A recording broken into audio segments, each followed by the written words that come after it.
On YouTube land, Dan here from Geekcast Radio, doing another comic book haul video. This is where I go through my recent pickups. I don't do any reviews here. I'm not going to give you many thoughts and opinions on the details of the book, so no spoilers, as most of these books I have not actually read yet. It was a decent sized week for me. Not a lot of titles, but some titles I'm really excited about, and doing something a little bit different where I'm going to try to go over these and rank of how excited I am, from least excited to most excited.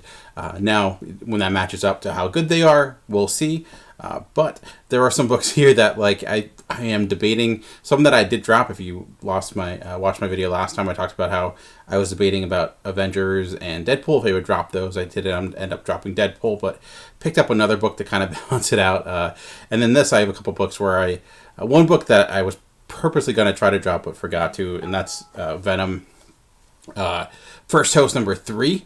I wanted to drop this because I didn't really love it, but I didn't get a chance to by the end of, in order for them to not order me another copy. So I'm all in at this point, I guess. I'll just end up collecting the entire thing, and then maybe putting it on eBay. I don't know. I've never sold a comic book before, but I'm 3 issues in. There's only 2 left, so I guess they got me at this moment in time. I really like the Venom book. This book has just been fine, mediocre. I called it last time. I'm not being a huge Venom fan. I think the concept is interesting. The art's been okay. It just feels like a lesser than version of the Venom we've been getting, and I get that they're trying to kind of cash in on that because it's kind of working, but for right now this has just been a really forgettable series. Another book that I can't decide what I want to do with it. It was Superman number 3. I've been liking Action Comics more and more as it's gone on. Superman number 2 for me was like the worst comic that Bendis has written for Superman so far. It just felt so forgettable. Since it's just focusing most on the Rogue Czar part of the Superman story that Bendis has been building up, I have not been enjoying it a great deal. I've enjoyed more so the family aspects and the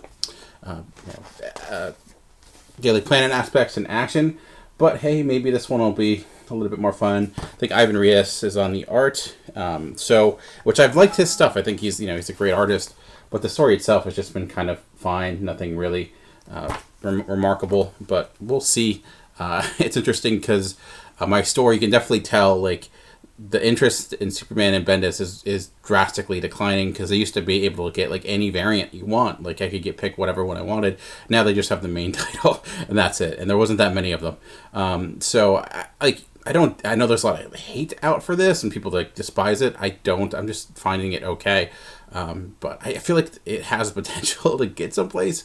So that's what I'm keeping with it, but we'll see. There's a lot of actually DC titles I'm excited about coming up, like the new Green Lantern. And with only so much books you can get, I feel like that one might end up leaving my pull list.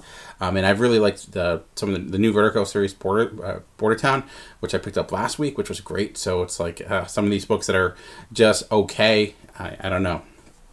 Also picked up Catwoman number 3. I really enjoyed this series for the most part. It's maybe not hitting the expectations I've had for Joelle Jones, because I've loved Lady Killer so much. Her art is still tremendous, but I still feel like she's finding her way into the superhero realm, having to kind of play within a more limited landscape, because she's dealing with Catwoman. She's kind of taking elements of the Batman Tom King bit, and that's still infecting this title. This is the Archie variant cover, but just looking at her art, it's just always a joy. The story so far, the scripting has been okay. Hasn't really had any standout moments. I feel like we haven't really got into Catwoman all that much. But I do like the villain they're building up. I think she seems interesting. And it's the action sequence is always last issue number 2 had fantastic action sequences. Joelle Jones can do that really well. But after that, it was just kind of meh. So again, I still like it. I'm still collecting it. This one I plan on continuing with.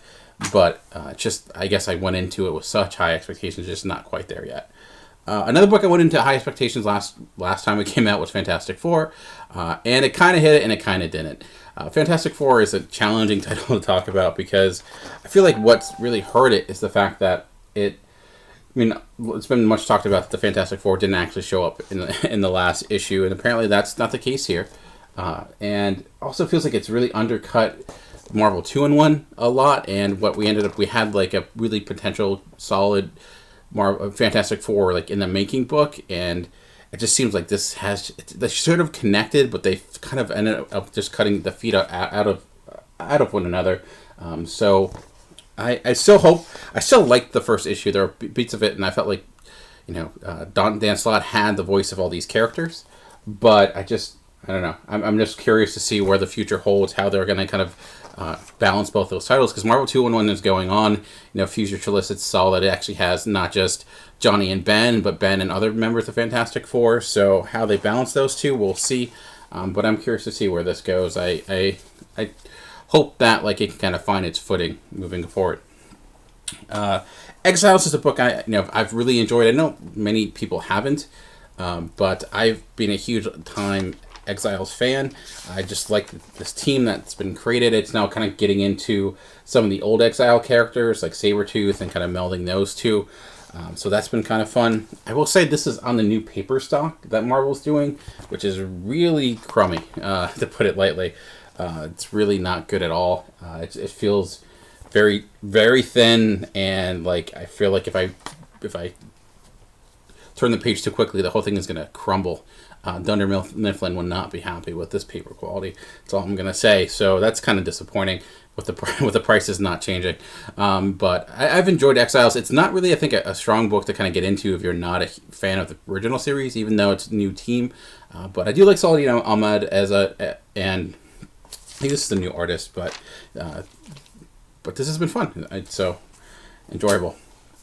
Another book that's been great is Farmland, Farmhand number 3 by Rob Guillory, who was the co-creator of Chew. Now he's a writer and artist on this, and it's kind of taken everything that he did well in Chew and kind of molded it into his own image in a way. So this is about a father going back to his hometown, kind of reconnecting with his father and their family, trying to kind of live in this town, and the farm that he used to grow up on has the ability to grow human body parts, and but there seems to be some notorious things going around, so maybe darkness behind that ability, like where it's actually coming from. So there's a lot going on in this book, which I've really enjoyed. A lot of great humor. It's been really, really solid. So I really recommend Farmland. It's only 3 issues in. You can kind of jump in really well. A new book that's coming out this week, the only new series I think I'm starting this week, is Archie 1941.